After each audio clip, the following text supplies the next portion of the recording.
চিন্তা করো না, দেখবে একদিন সব ঠিক হয়ে যাবে। কে?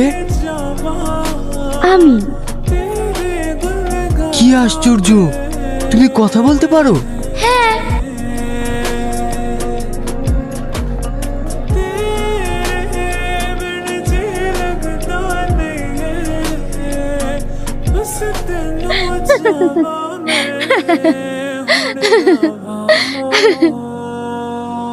কে তুমি? তোমার বন্ধু।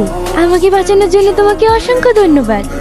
তুমি তাড়াতাড়ি এখান থেকে চলে যাও, মা দেখলে আমাকে খারাপ ভাববে। আরে ভয় পেও না, আমাকে তুমি ছাড়া আর কেউ দেখতে পাবে না।